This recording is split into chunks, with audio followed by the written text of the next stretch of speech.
Bien, muy buenas noches a todos nuevamente y bienvenidos a este primer devocional familiar que Dios nos permite compartir y en el cual queremos principalmente aprender de la palabra, edificarnos, animarnos con ella, ver la sabiduría de Dios en esas páginas que contienen la mente de Dios, que contienen el consejo de Dios y que para nosotros es vital si verdaderamente queremos vivir vidas maravillosas. Y así se llama esta serie de lecciones que nos gustaría cubrir.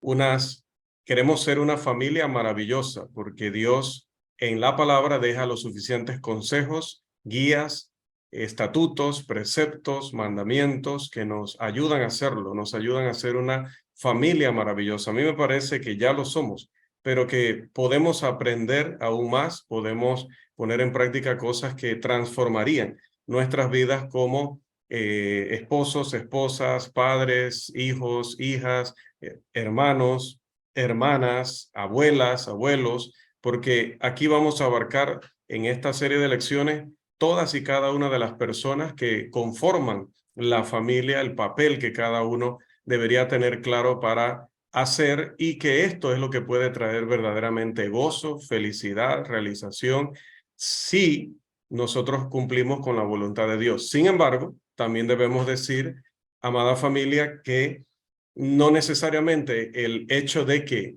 pongamos en práctica todos los mandamientos de Dios significa que todo nos va a ir bien, que nunca va a haber problemas, que no va a haber conflictos, que no va a haber diferencias, porque en la convivencia humana todas esas cosas siempre se van a dar. Lo que vamos a hacer es que al aprender y al aplicar podremos vencer esas cosas, la tristeza, la depresión, el desánimo, los problemas en pareja, los problemas entre padres e hijos, los problemas entre hermanos, etcétera. Todas esas cosas las podremos afrontar de una manera diferente, como digo, con la sabiduría de Dios. Particularmente esta noche, voy a regresar aquí un momento para recordar el tema específico dentro de esa serie, Familias Maravillosas, el tema específico, lo que la Biblia enseña acerca de ser una buena esposa. No inicio por allí, por nada en particular, sino que, pues, por donde hubiera iniciado, cualquiera hubiera dicho, pero ¿por qué los abuelos? ¿Pero por qué los tíos? ¿Pero por qué el esposo? Igual, debíamos empezar y creo que este es siempre, y hay que aceptarlo, hay que reconocerlo, siempre en nuestra Latinoamérica ha sido un tema, no sé si en otras áreas del mundo, pero un tema problemático, el poder entender de parte de la mujer cuál es su papel, cuáles son sus deberes, qué es lo que Dios espera que ella le ofrezca a su esposo y que le ofrezca a sus hijos y ofrezca también ella en su papel como compañera, como ayuda idónea, para poder que su familia, para poder que su esposo también pueda ir al cielo. La Biblia enseña que cualquiera que encuentre esposa, una que sea verdaderamente buena en la definición de la palabra desde la perspectiva bíblica, una con gran fuerza de carácter, el que ha encontrado a esa mujer ha encontrado algo que es mucho más precioso que las joyas. Un marido puede confiar verdaderamente en una mujer así y ella será fuente de grandes ganancias para él. Ella le hará bien, no le hará daño ni mal todos los días de su vida, como dice Proverbios en el capítulo 31, los versos 10 al 12, donde habla de la mujer virtuosa, que creo que todos la recordamos, en cuyo caso sus hijos también se levantarán y la llamarán bienaventurada y su marido la alabará en gran manera, dice este mismo proverbio en el verso 28, siempre el capítulo 31. Si un hogar se basa en la enseñanza de la Biblia, la palabra de Dios, entonces ese hogar es un gran hogar.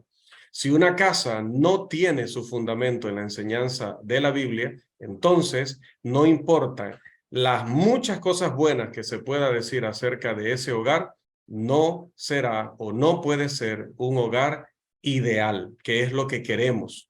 Como van a explicar otras lecciones que se van a dar dentro de este tema general, hay una serie de elementos en el hogar ideal, pero seguramente uno de los elementos más cruciales es el de la esposa y madre. Esta reflexión analiza a la mujer particularmente en esta ocasión como esposa. Vamos a ver varios puntos que probablemente no podamos cubrir hoy por tema de tiempo, pero por lo menos vamos a poder dar un buen inicio a estos principios y vamos a poder irnos hoy con una idea clara de lo que Dios está esperando de la mujer como esposa.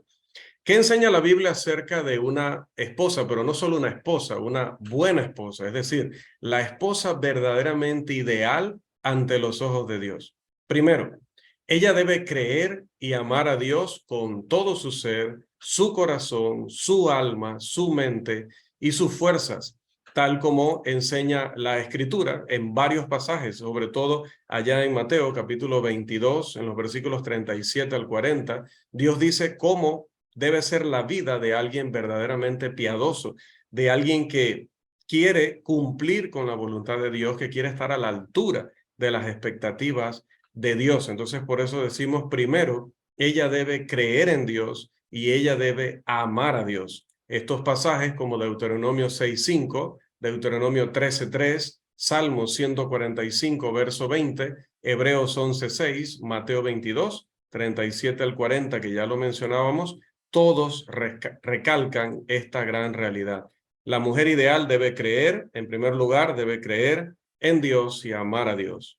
Número 2, la mujer ideal debe creer en Jesucristo como el Hijo de Dios. No hay mujer que rechace a Jesús como el Salvador del mundo. No hay mujer que menosprecie la enseñanza de Jesús, que menosprecie particularmente a la persona de Jesús. Por ejemplo, una mujer atea, una de estas feministas que atacan a la persona de Jesús, o una lesbiana, o estas personas escépticas o incrédulas, hablando particularmente de la mujer, porque es nuestro tema esta noche, y que pueda decir que es verdaderamente la mujer ideal, porque ya va a decir la palabra en Juan 8:24 y en Juan 20:30 al 31, que una persona que no crea en Jesús está perdida. Una persona que no crea en Jesús no tiene el camino hacia el cielo, no tiene claro qué es lo que Dios quiere de ella. Esa persona no tiene rumbo.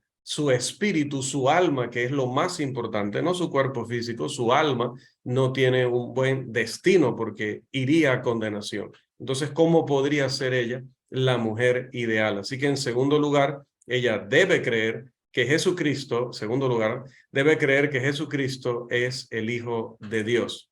En tercer lugar, pues ella debe ser cristiana, porque sí, podríamos encontrar una mujer que crea en Dios, podemos encontrar una mujer que particularmente crea en Jesucristo, en el sentido de que existen, de que son reales, pero luego, ¿qué hace con ese conocimiento? Bueno, ese conocimiento debe llevarla a ser cristiana. Si ella ha escuchado el Evangelio, ha creído el Evangelio, se ha arrepentido de sus pecados, ella debió haber sido bautizada en Cristo y por lo tanto debió convertirse en una hija de Dios, como también dicen los pasajes de Juan 3:3 al 5, Marcos 16:15 y 16, Gálatas capítulo 3, versículos 26 y 27 y Romanos 6:3 al 5, así como muchos otros pasajes que hablan de la conversión de alguien al cristianismo, que viene de las tinieblas a la luz admirable de Dios. Esta esposa o esta mujer, si ha escuchado el Evangelio y lo ha obedecido, entonces puede decir que está justo donde debe estar para aprender a ser la mujer ideal. Ninguna mujer puede ser la esposa verdaderamente buena que un hombre necesita si ella no es cristiana. No puede ser la mujer ideal si no es cristiana. Cuarto, la mujer ideal debe entender el compromiso que implica el matrimonio.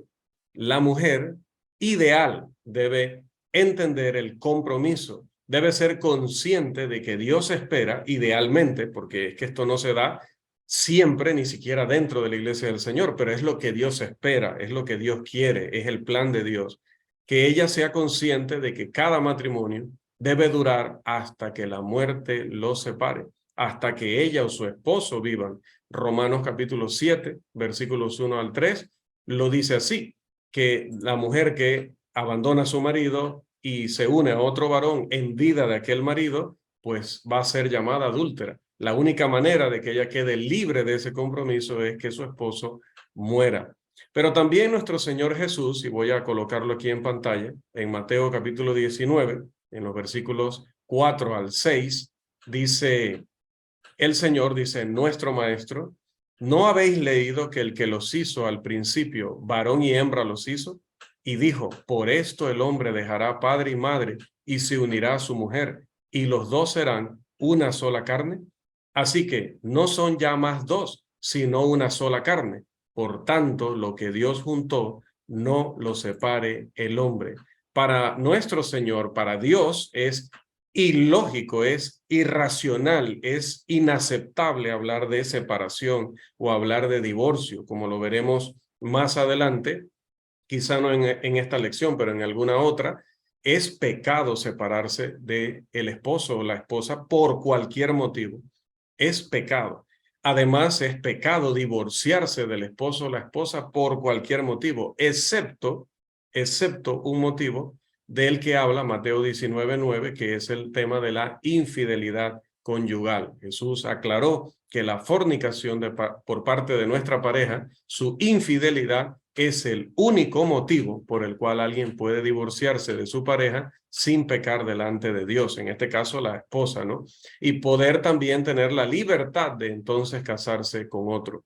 Una esposa que cree que tiene derecho a divorciarse o separarse de su marido por cualquier motivo que no sea este motivo, no puede ser jamás la esposa ideal, porque no es la esposa que está siguiendo y obedeciendo los mandamientos de Dios. La esposa ideal está comprometida de por vida con su esposo, es decir, serán esposos y se deben el uno al otro mientras que vivan. Recuerde también lo que dice la palabra en Génesis capítulo 2, los versículos 23 y 24, que también lo tenemos en pantalla. Dijo entonces Adán, esto es ahora hueso de mis huesos y carne de mi carne. Esta será llamada varona, porque del varón fue tomada. Por tanto, dejará el hombre a su padre y a su madre, y se unirá a su mujer, y serán una sola carne. ¿Cómo hablar de separación o cómo hablar de divorcio si ya no son dos? Es una carne. Entonces la mujer debe comprender que no es una alternativa, no es una opción. Ahora, el apóstol Pablo sabía que esto podía pasar, que debido a que el esposo fuera un maltratador, debido a que el esposo fuera un delincuente, debido a que el esposo fuera un drogadicto, etcétera, diferentes motivos ya de fuerza mayor, es probable que una esposa termine separándose de su esposo prácticamente obligada, pero prácticamente, pero él dice en 1 Corintios 7, 10 y 11 que si eso sucede, no se pueden volver a casar ninguno de los dos. Y tampoco pueden esperar que una vez separados el otro caiga para supuestamente quedar libre. Dice la escritura que eso no procede de esa manera. Si hay una separación primero, note, no divorcio por infidelidad, sino separación, ella debe quedarse sin casar o reconciliarse con su marido. Son sus únicas dos alternativas si lo que ha habido es una separación y no se debe a infidelidad. Bien, entonces la esposa ideal debe saber que tiene un compromiso y ese compromiso con su esposo es un compromiso de por vida.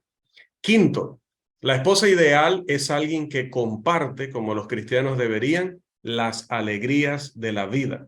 Cuando tanto el esposo como la esposa son cristianos, pueden vivir el día a día en la esperanza que tiene todo cristiano fiel. ¿Y cuál es esa esperanza? La esperanza de la vida eterna, allá donde estaremos con Dios, donde no habrá llanto ni dolor, no habrá lágrimas, no habrá enfermedad, no habrá pecado, no habrá guerras, no habrá infidelidad, no habrá conflictos familiares, es más, ni siquiera estaremos fomentando vínculos de hogar o de familia como hoy día, sino que seremos simple y llanamente una gran familia donde todos seremos hermanos o seguiremos siendo hermanos los unos de los otros, como dice Tito 1:2. La esperanza es un deseo, pero también aparte de un deseo es una expectativa, es una espera continua. Todos los días nos levantamos o nos deberíamos levantar, la mujer ideal se levanta pensando, hoy puede venir el Señor. Hoy puedo ir al cielo, hoy puedo ir a la eternidad. Esa es su esperanza.